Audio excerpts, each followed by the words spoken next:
Dear students, dear colleagues, Madame la Ministre, Your Excellency Madame Rabbani Khar, as the Vice President for International Affairs of Sciences Po, I am so pleased to welcome you to Sciences Po. Welcome on our campus, and welcome to Sciences Po in this very special year of the 150th anniversary of our university. Our university being one of Europe's most international university, with half of our students being international students coming from, as we were just discussing, coming from over 150 nationalities represented. Today's event is actually hosted by PSIA, our Paris School of International Affairs, which may be the beating heart of our commitments to international service and international action, thanks to a wonderful leadership, thanks to outstanding faculty, and thanks to, I must say, some of the brightest and most promising graduate students from around the world who are here today in the room for you. So, Your Excellency, the students of PSIA and Sciences Po are here today in numbers to discuss with you. It's indeed an honor to have you with us at such a momentous time for Pakistan in the world. Madame la Ministre, you have been the Minister of State for Foreign Affairs of Pakistan since April 2022, but you were also the Minister for Foreign Affairs of Pakistan some 10 years ago. And I should say, if you would please allow me, you were the first woman, but also the youngest person to hold that position at age 33 at the time, which is quite impressive for all the ladies and gentlemen in the room. Previously, you had been the Minister of Finance and Economic Affairs. As I understand, you are trained as an economist. Today, you visit Sciences Po in the context of an official visit to France, where you met many senior officials from the Ministry of Europe and Foreign Affairs, from the National Assembly, Senate, and others. And I'm sure you covered with them many of the topics that you will be discussing with us today, Pakistan and the emerging world order. But I also imagine, and I wanted to say, of course, a few words on this, that you also discussed the aftermath of the unprecedented natural disaster that ravaged your country last summer, which affected more than 30 million people, taking the lives of thousands and destroying 500,000 homes. So on this occasion, on behalf of all the Sciences Po communities, please allow me to address you and your country our sincere condolences and expressions of friendship. Your Excellency, we are also very grateful for your visit, as we are determined at Sciences Po to develop institutional partnerships with our Pakistani universities and our Pakistani colleagues. As a matter of fact, your very alma mater, the prestigious Lahore University of Management Sciences, is among the universities with which we want to carry advanced discussions. And you just told me that you would help us on this, so please feel free, and I will be very happy to work with you on this. But for now, we are lucky to have you with us in Paris, right now, in person, for what promises to be a very stimulating exchange with our students. I would like to thank Professor Laurent Gayer, who will be moderating the discussion today. I am sure you know of his work already, a renowned political scientist of Sciences Po, a senior researcher at CERI, our Center for International Studies, and an incomparable specialist of South Asia and Pakistan in particular, with a special attachment and a special focus on Karachi, and I quote, the unruly megacity of Karachi and the construction of social fabric. Cher Laurent, we are very lucky to have you with us this afternoon to guide the discussion, so thank you very much for this.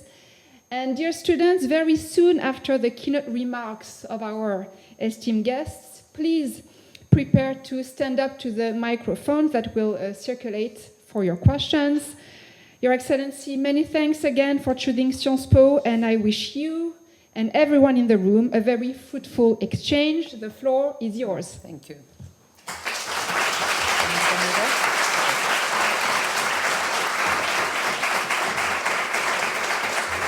Thank you. Bismillahirrahmanirrahim. For me, it's really an honor and a privilege and a pleasure and a good break to be amongst younger people. I have always been in rooms filled with people older than myself, and now I find I'm no more the youngest person in the room, increasingly, so it's good to see so many young people. Okay, now, so what I'm going to do is I'm going to not bore you endlessly with what I think is happening in the world or not happening in the world, what I think is happening in Pakistan, etc. I am, as I've been asked, I'm just going to touch on some areas which I feel are important and are defining in how we view the world, in how we view where Pakistan is vis-a-vis the world. And then from within that, perhaps give more time to be able to answer specifics about where we're going.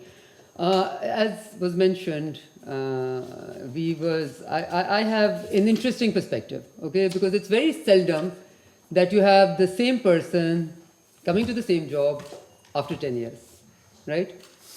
Seeing the same files, okay? But the world has changed. And the world has changed in a manner more dramatic than I could have ever perceived or conceived. So somebody famously said, I believe it was Lenin, that there are decades in which nothing happens, and then there are weeks in which decades happen. Make no mistake, I believe we are living through the weeks and years in which decades and centuries are happening. And we have lived through the decades in which nothing happened already, and goodbye to those better years. And hello to a much more problematic world. I'm not going to mince my words in saying, oh, we're going to live in a happy world. We are in a world where our planet is being threatened, our existence is being threatened, humanity's ability to breathe and eat off this planet is being threatened, food security, food lack or lack thereof, climate crisis, energy insecurity or security. All of that aside, and what are we busy with? Conflicts, confrontations, dividing the world, bipolar, multipolar, no, we cannot, hegemonic power, whatever nomenclature you might use to define what is happening in the world. I can just say that when you ask me to speak about Pakistan in the emerging world order, I want to say Pakistan in the emerging world disorder. Yeah? And when you say that, how are we going to, the world and looking for peace and all of that, I am reminded of a good friend, Mark Leonard, who wrote this world of unpeace or this era. The only way to define is that mankind seems to be, humanity together, seems to be moving towards, fast-paced towards unpeace, seeking unpeace, right? It's fine, we all may have views. I had many views, I still have many views about the lack of perfection of the existing world order. Right? And it can't be perfect because we are in an evolving situation, in a dynamic situation. The world is not static, the order therefore cannot be static. So what has happened in the last many decades, post-the World War II, is that an order was created. Now that order sort of held well, but then countries who were not part of the creation of the order also started benefiting from that order, perhaps more than the countries who had created the order. And then the countries that created the order started feeling threatened. And here is where we are today, the world of unpeace. Okay? Now, the interesting part is that Pakistan is one of the few countries which happens to be in the eastern rooms and in the western rooms, in the northern rooms and in the southern rooms, right? And as that country, we go to one side and we see this perception of fear and threat, which seems to be unrealistic, not based on reality, but on a perception. And then we go to the other side and we see a similar thing, identical. So you ask yourself the question, where did it all start from? It becomes a chicken and egg story. But what you can't stop is this propulsion of being in this fear matrix, which is going further and further, and I believe damaging our very existence in the world. And I'll give you an example to explain that. Before that, in the 20 years before, until the world came to the SDGs also, the Sustainable Development Goals, there used to always be a concerted effort for all of the world mostly to come together to deal with challenges that were faced collectively, right? So there was somebody who was looking after the common good, whether it was common trade, whether it was climate, whatever it may be. And then in the last 10 years or so, I think we are now moving towards a world where the world is being threatened by bigger calamities, by bigger every day. I mean, Pakistan just experienced a climate event, absolutely attributed climate event, which affected 33 million people. Can we grasp the enormity of that? 33 million people. If I give you the numbers, they're shocking. Only just this number, which might ring a little bit of truth bell to some of us. Only 650,000 people, women, were ones who were on, either pregnant, about to have their child in the next 3 months. Now, anyone who's gone through childbirth understands the requirement of their protection, of the safety, and the safety of a home. Imagine these women left under the open sky. These are climate refugees. And the impact that has had on the social fabric, on the economy, I think it will be decades through which we will survive this. Now, what did we do to deserve this? We just have 0.8% carbon footprint. We didn't deserve this at all, but we were on the receiving end of this, because today you may not have contributed to it, but you are the sufferer. You are the main sufferer. And then you look towards... So as soon as this happened, I went back to the ministry, to my conference room, and I called in our climate experts, and I said, okay, now this is clearly a climate event. Let's see what is there in the climate architecture to assist a country like Pakistan. What is there on the cost and damage side? What is there in the mitigation financing side? What is there in the adaptation financing? Let's look at all the windows. And guess what? The windows, even if they exist in a form which cannot be tapped. Okay? This to me is the biggest sign of the broken world order as we speak. Because the biggest existential threat is currently being ignored at the cost of creating more and more room for confrontation. And that's, my version of the opening. But I will go specifically now on Pakistan in the emerging world order. So what is the world order today, and where are we on the world today? Okay, and I will start from where we sit. I think it was Churchill who famously said that where you stand depends on where you sit. Guess what? The current crisis in Ukraine, or the conflict in Ukraine, has to me been a living embodiment of those words, or the truth in those words.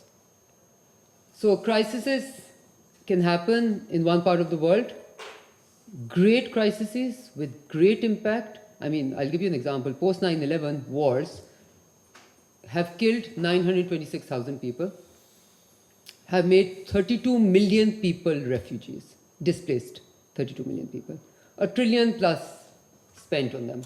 These numbers are not created by me or Pakistan. These numbers are coming from the Waddesdon Institute of the Brown University and their cost of war studies. How many people over here understand the enormity of those numbers? Or the weight of the policy decisions which were taken in rooms which were far away from these regions, but the entire absorption of the impact of those policy decisions was taken by people who live in my region. So we are not alarmed, or if everybody around the world is not feeling as affected by this, please forgive them for that. They have seen war up close and personal, much before, decades before, repeatedly, consistently, and constantly. They understand the impact of war. And therefore, please forgive them when they say immediate cessation of hostilities. They say this because they know the price of cessation of hostilities not ceasing. They know that the price comes in real numbers, real people, and then everybody packs up the bag sometimes and moves away, including perhaps our countries. So we are not in the business of pointing fingers. We are in the business of analyzing how we have collectively performed as the world community. So from where we sit, Afghanistan, so Pakistan is a country. Let's imagine being in Pakistan's shoes. Pakistan is a country. Pakistan says, I want to do trade and build ties with all the countries which are in my neighborhood, as does the EU, as does ASEAN, as does every other country which has grown and developed. And we say, okay, connectivity, collaboration, cooperation, look towards our east. Who do we see? We see in India, which we were happy to trade with 10 years back, as Foreign Minister of Pakistan, we reversed a policy that was in place since 1965, which said we were never going to trade with them, and we said no. We put our political necks on the line, and we said no, we are going to trade with them because we want to normalize with them, because Manmohan Singh is a peace lover. He's somebody who wants to build a legacy of peace, and we are going to trade with them. We are going to normalize with them. We want to go ahead with India. And now we see in India a country which seems to have gone rogue when it comes to world standards. But the world obviously cannot say that, because the world is too busy engaging with the economic power that is on our east, right? And that can now ensure that every wrong that they do, whether it is re-annexation of Kashmir, which, by the way, happens to be a Security Council resolution. So if a country becomes big and it has power and is able to extol from others the inability or the lack of speaking about it, that problem still doesn't go away. The people affected by that conflict still don't go away. They remain alive, breathing. So there's that, and as a polity which wanted to really engage, we understand now that since 1971, Pakistan and India have not gone into what can be called active war. In February 2019, 2 Indian Air Force jets entered Pakistani territory. These are, by the way, 2 nuclear states. So when you get appalled by Putin's remarks, believe me, we know what it feels like. 1 nuclear state sending its jets into the other nuclear state, and the other nuclear state thinking, what could it be? And perhaps all types of options. And then we were able to manage that. They claimed something had happened, that there were terrorist organizations, and we got international experts. We got them to see that through aerial view, and we found out there was nothing, only trees. Okay? So that's the type of roguish behavior that, and then you cannot how do you normalize when you know the story about Kashmir also and what they recently did. Then we look towards Afghanistan and we say, let's trade and let's normalize. And you know what is in Afghanistan. And you know what the world thinks of what is happening in Afghanistan. And you know that banking channels have been closed and reserves have been blocked. And therefore, in terms of viability, normalcy, what? Then we say, okay, Iran left. Let's look towards Iran. Then there's sanctions, not able to do oil trade, not able to do gas trade, not able to do, and we say, oh, we need gas, they can give us gas, no, not allowed. Okay? And then we look towards China, and then we say, oh, you're the only option, let's do trade with you, and then the world says, oh, CPEC, against your own interests. Okay? So I'm just giving you a perspective how it feels to be in shoes which may not be very big, right? Which may not be very powerful, which may be a medium-sized country which is trying to do something good. But I'm just saying how the world order that we've created has created so much disorder. And how normalcy, in the name of normalcy, we are continuing to propagate unnormalcy. Closing doors, closing doors, closing doors in the name of creating opportunities for trade. So nomenclature on one side, I want you to look at it from the perspective of, because you know when you're young, you have the ability to think. When you're young, you have the ability to think freely. When you're young, you are unencumbered by, for instance, I feel 10 years back, I could take up a challenge much faster because I didn't have all the 10 years of what I tried that did not work to keep me from taking that initiative. I still try, but it is really remarkable to be younger than you are, whatever stage in life you're in. So celebrate that, enjoy it while it lasts. And so that's our world. Then you broaden the horizon and there's the greater world, our region, what you may consider to be region. Now Russia happens to be part of that region. We have people on the west, we have people on the east, Central Asian republics, big time part of that region. And whatever has been happening over there is known to everyone. I'm not going to waste your time speaking about it. And then we come to the larger, landscape of the world. How do we see the world? Is the world cooperating today? Is the world divided today? Is the world together today? Is the world looking after, who is looking after the common goods? Who is policing the world? And you find out that since a very long time, the Security Council has not been the choice of venue for deciding important matters. Okay? You also find out that in the last 2 decades, I was just saying this to someone, that it's interesting to tell yourself this, that in the last 2 decades, every time we collectively went to fix something, Syria, Libya, Afghanistan, Iraq, we ended up creating a bigger problem than the one we went out to fix, it seems. Now, whether we fixed it or not, it remained unfixed. We needed to exit, we exit. We need to. But there are, I again want to emphasize, there are people who are affected by those policies of exits and entries which cannot be undone. The effect and impact on them cannot be undone. That remains.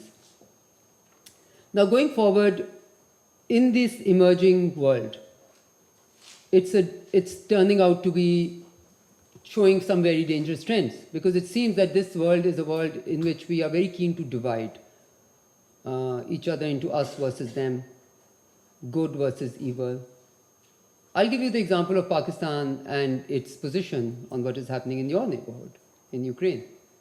So we are a country which wanted language to commit to immediate, the world together working to immediate cessation of violence, because we are a country which has seen the impact of the continuation of war, and after 20 years for that to an unsolved problem left and everybody. So that, and because there was a whole history of the resolutions that we had abstained from, we did not want any reference to this.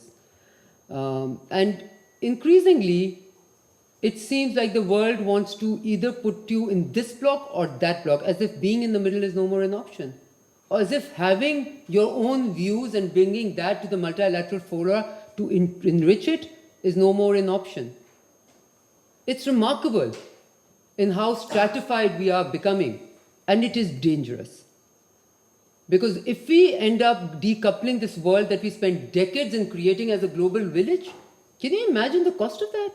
We don't live in a pre-1945 era where everybody was living in their own happy worlds. I mean, Yuval Harari tells us quite well that this fencing of the world may not be very remarkable or useful, because the world has already experienced collaboration, cooperation. You don't know where, the tablet in your hand or the pen in mine or the book that I'm writing, where it comes from. That's the type of world we were told we could grow up in. But now we're told, no, you cannot get technology from there. Perhaps your chips must not be manufactured in one country. Perhaps even your paper must be coming in from another country. And we feel fear, threats, all of that.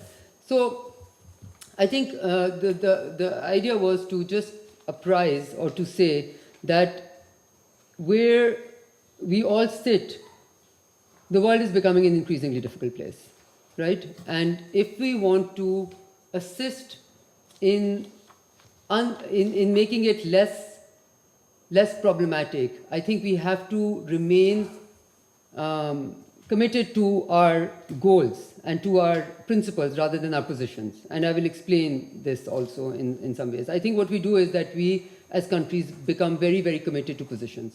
And we forget the principles that guided that position in the first place.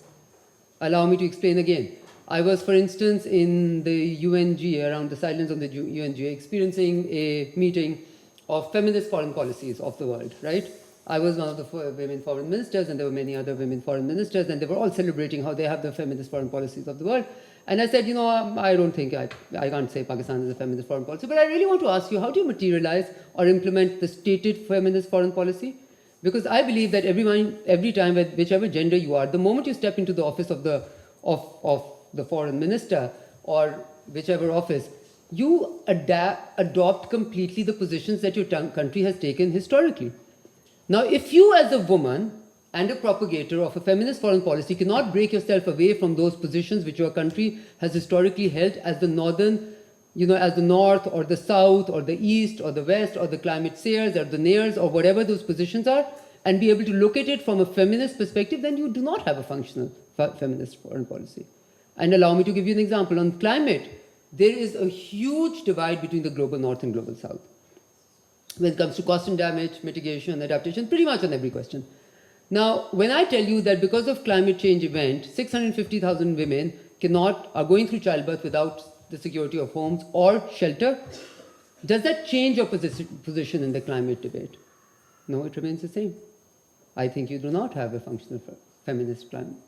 In the sense, what I'm saying is we can claim our foreign policies to be whatever they may. We may attach impressive, interesting nomenclature to it, but eventually, till the time that you have a functional policy which is able to adapt to your principles, then you're just holding on to positions. So I say that as a country, Pakistan wants to be a country which is attached to principles, not positions.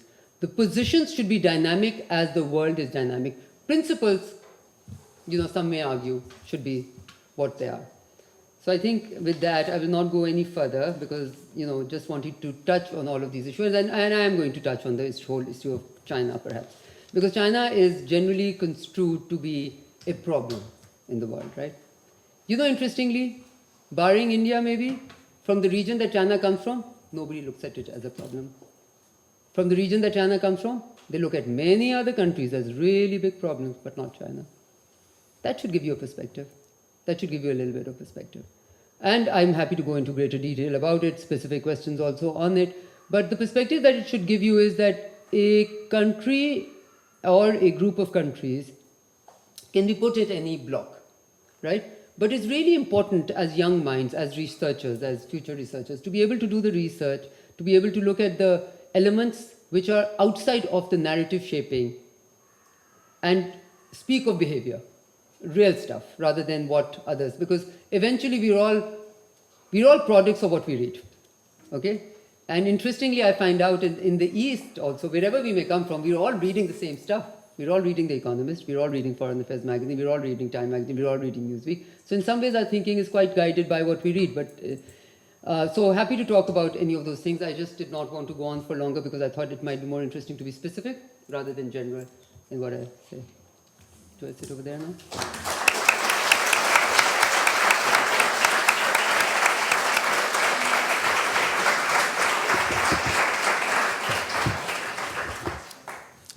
Thank you very much, Madam Minister, for this very comprehensive and yet personal presentation. I think our students very much enjoyed that. I think you reminded us, and it's important to re-emphasize that for our students here, how Pakistan, I mean, across its young but tumultuous history, has been carrying the burden of its geography. It's been living, you reminded us this, it's been living with a pretty rough neighborhood across its history. And as long as I've been working on Pakistan, I've known it as a frontline state. Mm-hmm. But as you rightly pointed out, the words remain, the questions remain, but the world around changes. And even the sense of this frontline state expression has completely changed with global warming. And I was in Karachi this summer. I could feel the anguish that people were feeling, the impending sense of doom that seemed to, be catching the population of Pakistan across social divides. And if I may allow myself, as our students gather their thoughts and prepare their questions, I would like to ask the first question. I mean, to what extent do you think that this huge, formidable challenge, maybe the most formidable that Pakistan has ever been facing, is an encouragement to change the rules of the game and to resume, in particular, regional cooperation? Regional cooperation across South Asia, I mean, has been on pause for several years. Mm-hmm. So to what extent do you think that the huge stakes that global warming involve are an impediment or an imperative for resuming regional cooperation in South Asia? So that's, if by regional cooperation you mean cooperation and normalization with India? In particular, but also exchange of information, collaborative monitoring, exchange of experiences, not merely, normalization of diplomatic relations. Sure. I think there's absolutely space for that, and I think that is demonstrated by the fact that we continue to engage at the multilateral fora with, and even if they're so on the SCO, the Shanghai Cooperation Organization, for instance, India and Pakistan are both members. It's a functional body. We both attend each other's, hosted by whichever SCO member. But this changing the rules of the game.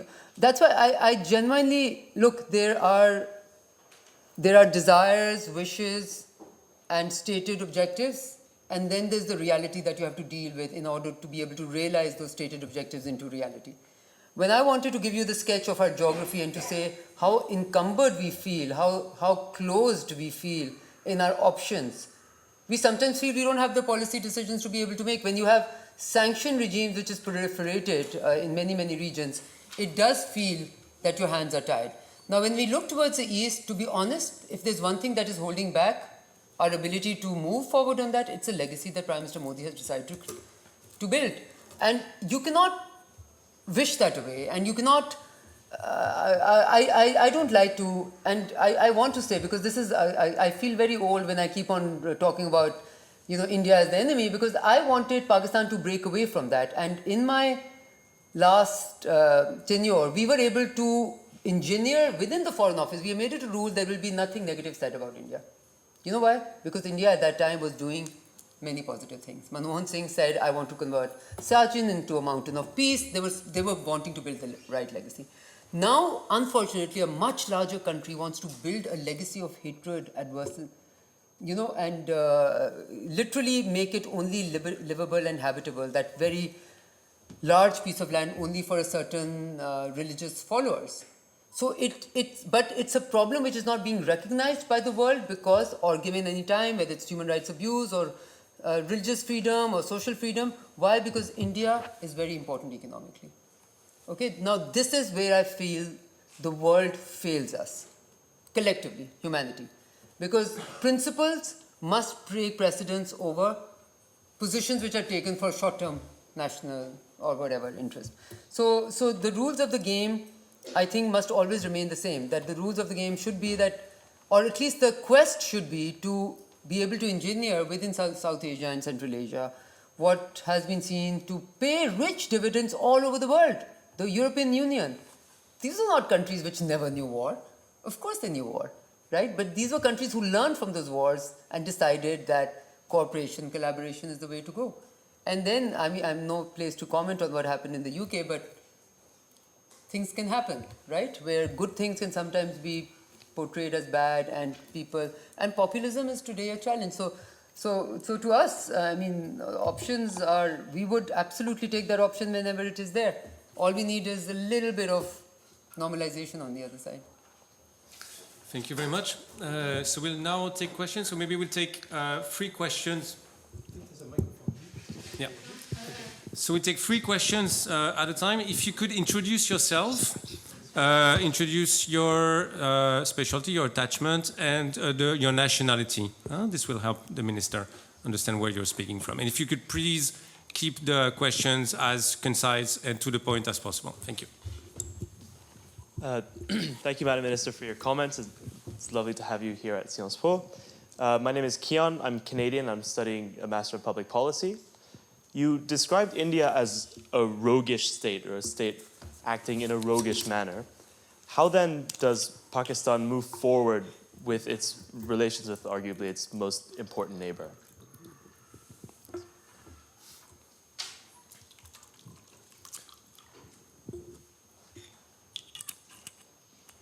So we'll take a second one. Yeah. Good afternoon, Minister. I'm Sanjit. I'm a third-year undergraduate student at Sciences Po at the Asia campus in Le Havre. And I'm an Indian. And my question to you is, what do you see as the future of cultural diplomacy between Pakistan and India through cultural exchanges, a program that had been introduced, I believe, in 2012, but had been suspended in 2019 after the revocation of Article 370 in Jammu and Kashmir. So you do speak about wanting to a certain extent, normalize diplomatic relations between the two countries. And as an Indian, I think that's something that many Indians also want with Pakistan. But with actions such as even ending these sort of cultural exchanges, which actually were quite successful when they were in force, how do you see the future of these types of policies? Thank you, and we'll take a last one for this batch.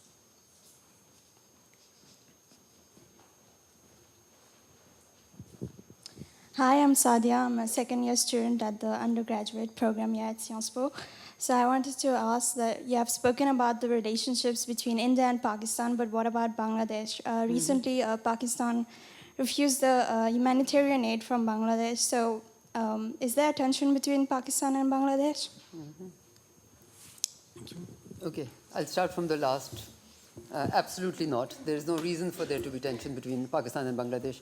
And I don't think I would put it in Pakistan refused humanitarian aid from anyone, to be honest. And this is something that did come to our table. And so it's just processes, I believe. And no, we would not want any tension with Bangladesh. We do not desire it. We do not seek it. And we will, in fact, seek peace, which we already have with Bangladesh. But we would seek greater, better relations. In fact, I remember having to go. I was actually scheduled to go to Bangladesh for a certain conference. And then, as happens in foreign offices, the protocol requirements changed on your side, on Bangladesh side. So no, let me be very, very categorical about it. We have no. Okay, now the question on India is far more complex, far more interesting. And you mentioned 2012. And I happily tell myself this was one of the things that we got done when I was in the Foreign Office. It was not only the cultural program, it was normalization of or liberalization of visa regime, whereas anyone over 60-year-old did not require a visa. Journalists of certain types did not require a visa. Sorry, very, very proud of all of that. And we also started normalization of trade, which was the first time since 1965. We had people in Pakistan who got up and said, you are selling Pakistan's interests, etc. We stuck our neck out and we said, no way, because we knew it was the best thing to do for our country. Why? What has changed? Have we suddenly transformed into different species who do not want to talk to India? Has something changed in our DNA that we now say it is impossible to move forward? We are the same people with the same value system, with the same principles. What has changed is what has happened on the other side. India was known to, celebrated for its secular credentials. Today, India wants to be known to be a country which is only habitable, livable in full form by a certain religious followers, In the same way, Kashmir was, yes, unresolved, recognized. You know, a lot of people may not know this because we like to, you can't wish things away. There is this thing called Unmogip. The UN has officials on both sides of the line of control. The United Nations has military observers which are on both sides of the line of control. That shows that a country can become large and explain to everyone this is a problem, doesn't exist. In UN Mogip, it exists. In the Security Council, it exists. You want to go rogue? You may, but the problem exists. You cannot wish it away. The only way to move forward is to deal with the problem, right? So in 2019, you go and re-annex Kashmir, which was an unsolved problem, and go against even the bilateral agreements, the Simla agreement, the commitments which were given to the Kashmir, everything. And then, of course, we know through many other actions. So in that setting, that country never comes to us and says, can we normalize? But we have Europe, UK, everybody telling us, why don't you speak to India? And we say, who told you to ask us to? So it's interesting because the whole world will come and tell you, speak to India. And India will keep on sending you messages, do not even dare speak to us through its actions. So it's not an unsolvable problem. I mean, Stanley Walpole called it the intractable problem. I disliked that comment because I thought it was very tractable. At that time, I thought we were actually on our way to at least start on the journey of solving it. Looks like the gentleman knew better than I did. Yeah? I hope not. I hope nothing is impossible. All you need, many times people have asked me, what would it take to solve the India-Pakistan problem? I say it would take, at the same time, two leaders who are more invested in their legacy than their votes, and who are not willing to use hatred as a vote gainer. Unfortunately, it has happened on the other side. So we will be very, very, that's fortunately or unfortunately the answer. And the liberal regime, the cultural program that you said, again, it's just everything suffered because of that one re-annexation of Kashmir, which we felt even for India was going way too far in making every commitment that it had made in the United Nations Security Council, to Pakistan bilaterally, to its own people, to the people of Kashmir, and to within its constitution also. And then there was a question about how do you, was that it? Yeah, I think we can take a second batch of questions. Thank you, Madam Minister. Thank you for your intervention. Josep Borrell recently made a speech. Sorry, if you could introduce yourself. Sorry. I'm Bastien, a student in the Master in Research in Economics. So Josep Borrell made a speech recently about, infamous for the comment about the garden in the jungle. Maybe you want to comment on that. But he also said that the foreign is becoming internal and the external is becoming internal. How do you see your role as a state of foreign affairs evolving in this regard, and maybe regarding the action you have taken following the floods? No, can you repeat the first part of the question? The quote is... Who said what? Josep Borrell. Yes, go ahead. Yes. Oh, of course. Yeah, we take his name differently, unfortunately. He said the foreign is internal and the internal is external. Yeah. Talking about like diplomacy. So how do you see your role changing, evolving with this, with especially the action you've taken about the flood? Thanks. Yeah, sorry. Sorry, do you want shall we take a couple more Yeah, questions? sure. Thanks a lot for your intervention. I'm Jan, I'm French. I'm at the School of Research in Comparative Politics and studying Japanese politics. I wanted to ask you about your view on the evolution of France and Pakistani relations. There was a sentiment of discontent vis-a-vis of France and the Pakistani population. I know that doesn't reflect the views of Imran Khan's administration at the time, but I just wanted to ask you, in a broad sense, diplomatic, economic, the future and possibilities for Pakistani and French cooperation. Thank you. We'll take a last one for this batch. Thank you, Your Excellency, for your collaboration. I'm from Afghanistan. I'm just busy with a course on China and heartland. On your neighborhood, you got a entity or regime called Imara, which harboring terrorist groups or groups that they are demanding for Khilafah. So there's something that just looking beyond the borders. So I'm just curious to know what is Pakistan's strategy toward these groups, while you have been touching on positions and at the same time principle. So I would love to know what is the important principle dealing counterterrorism in Afghanistan and how Pakistan can play a constructive role in that aspect. Thank you. Thank you. Sure. Okay, to answer the first question, this comment is a little bit like poetry. You could interpret it anyway, external is internal, so I don't want to really put my, I don't know exactly how he was interpreting it. So I will just leave it to say that yes, diplomacy has become very complex. The way I look at it is that your interests, your needs, your requirements internally must define your external behavior, right? This is how we look at it, but I'm quite sure he might have meant something completely different. The other question was the evolution of France-Pakistan future, and thank you for giving me the opportunity to be able to clarify that if so required.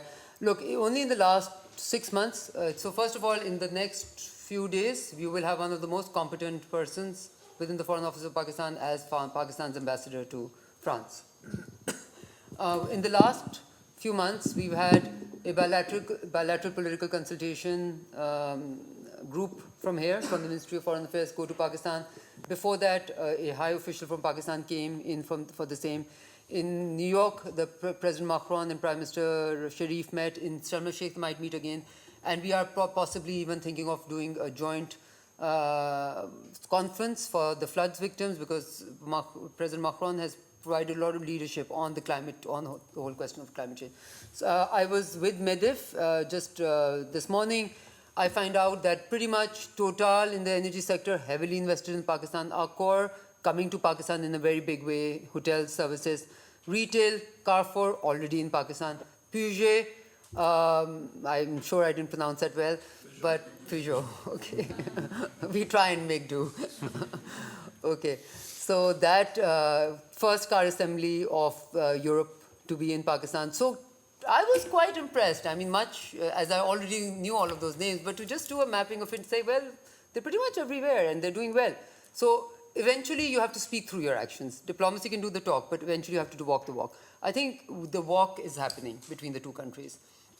And there is also, I want to point out, because it is seldom mentioned and mostly overlooked, there is a deep alignment between how France looks at some areas and how Pakistan looks at some areas. I will remind you of the fact that your president remained the last man standing in terms of wanting to keep on negotiating with Putin to be able to keep this conflict from actually occurring on the soils of Europe, right? Pakistan's view on conflict is very similar, that the cost is too high. Whatever the gains, the cost is too high. And therefore, even in the even in the General Assembly, our position remains one which has to be guided by our own geography and our own history. So eventually, I think, and that is something which is remarkable, because somebody else talked about it. I think this connects well with the question on Afghanistan. That how do you hold on to your principles? Because you're being forced to, in some ways, take on certain positions, but you are forcing your position, which you feel has the right to be heard, to be felt because of your own experience. To be your sovereign right, to be able to have a position which may be slightly different from what you believe to be the ideal position, and also what the others believe to be the ideal position, okay? But I have to do justice to my position, to Pakistan's position, rather than, country A, B, and C. I think you ask a very important question.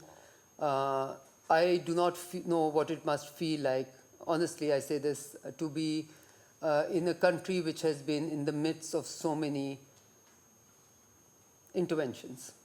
Right? Always claim to be for your own good and never really delivering what was meant to deliver. And we feel very strongly, and when we say we share some of the pain, is because we're perhaps the only country which has actually shared some of the pain. For whatever we might have blamed each other for, we are the only country which has shared the pain with Afghanistan, because post 9/11, pre 9/11, we had one. I want this to be known, okay? Because we pretend as if these countries, Afghanistan was always meant to be this country, and Pakistan was always meant to be slightly less, than the rest. These things happened because interventions happened. Afghanistan was a modern country a few decades back, whether it's education, whether it's anything else. Pakistan pre 9/11 had one suicide bomb attack in its entire history. Do you know how many we had post 9/11? We lost count, but 280 in 1 year. Do you realize the cost of these policies which are made far away but imposed on peoples? So these are costly enterprises. Therefore, please forgive us if we don't come to the international fora saying we propagate conflict, we want more war because we want answers, we want somebody to pay the price. We want peace at every cost, and then we want to negotiate the paying of the price and everything else. But we want people's lives and people's future trajectories to be preserved as much as is possible. So Pakistan, of course, has its first, your principles comes also out of your responsibilities. What is any nation state's first responsibility? To preserve its own, before it goes to seek to preserve somebody else's. So our security must remain an uncompromisable good.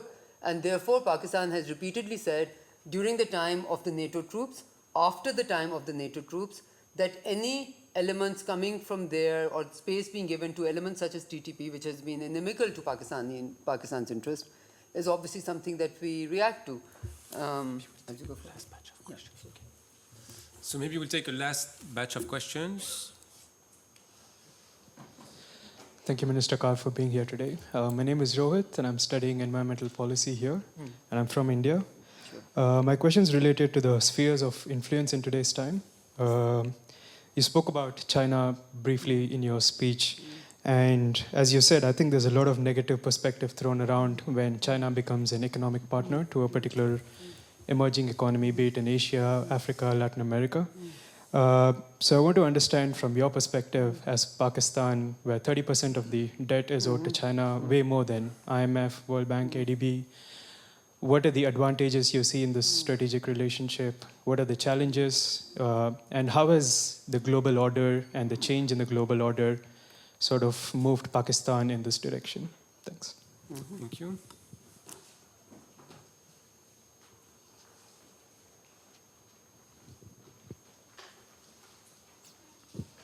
Hello, I'm Mauricio. I'm from Mexico. I'm an undergraduate exchange student from the University of St. Andrews in the UK.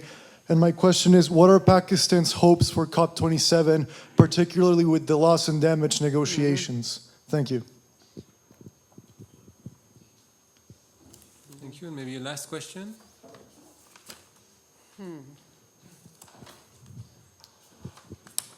So, hi. So my question to you is, Pakistan has about 200 million Muslims. India also has, numerically speaking, almost the same number of Muslims, 200 million. And in your response to my previous question, you did speak about the sort of attacks or targeted policies that have been targeting Muslims in India across the border, you said. So my question to you is, if this is something that Pakistan really cares about and wants to engage with India on, why has it been blocking India's bid to join the OIC, the Organization of Islamic Cooperation, which is an organization, as I'm sure you're aware, for the Muslim Ummah, the community? So just your thoughts on that. Thank you. Okay. Okay, so very quickly, I think just a one-liner on that. If India's bid had anything to do with positively affecting the fate of the Muslims in the India bid to the OIC in India, Pakistan will be the first country supporting that bid. I think it's quite the opposite. It is, so, intentions, I guess, on that one. Mexico, the person from Mexico, what are your hopes for COP27? Certainly on cost and damages funds. I think cost and damage is a major issue which needs to be resolved if you expect movement on this to move, on overall climate change diplomacy to move forward. Equally important is adaptation funding, which has currently been promised but never really delivered properly. And third question was on, or the first question was on environment, China. Yeah, 30% of debt, and Rohit over here, and strategic global. Look, that question I find very interesting because wherever we go, people keep on telling us, China is trying to blackmail you, China is trying to colonize you, China is now trying to put you in a debt trap. And we say, well, we asked everyone for the same financing, which was infrastructure financing, building North-South corridor, building infrastructure, which is really improving Pakistan's economic viability. Everybody said we don't have the funds to do it, including World Bank. So if the World Bank had basically had the funds to be able to direct here, our 30% of debt would be on the World Bank. Whoever, as a private citizen, you say, I want to do this, I want to buy a car. What are the banks who is offering the best rate, who's offering the best product, and I go to whoever. It seems like China was the only one in the market offering any product in terms of having the ability to finance any infrastructure. Now you see a G7 initiative. So it's a little bit imitation theory, but it's happening. Now you see other initiatives coming in. Infrastructure. For many years, infrastructure financing, G2G, blocked. There was complete blockage. Nobody else was offering it. China was the only one offering it. And we took what we wanted. It was demand-led rather than supply-led. I think categorically I really want to say that. And to say that in the global order change, how has Pakistan, I don't think China, Pakistan, what has happened is, it's very interesting. Pakistan, China always had good ties, strong ties, strategic ties. Since we came, into existence, in some ways, certainly since the 1960s also. Now, the world was happily moving in its own pace, unnoticing China and its rise, and it was all fine. Now, suddenly the world has woken up to China. And as they woke up to China, they also woke up to Pakistan-China relationship and thought this was a product of the changing world. No, not at all. And that's why Pakistan wants to remain, and I think this is a good point to end. Pakistan wants to remain in this space which is only pursuing our own national interest, which has strategic ties with China, but those ties are at no means seen to be at the cost of our relations with anyone else. Neither does China impose that on Pakistan. So it seems like here's something which is not a problem, but is perceived by the world as a problem. And it seems rather interesting because that's in some ways what is the importance of narratives and how they become larger than reality sometimes. Well, thank you very much, Madam Minister. Thank you to everyone for those questions.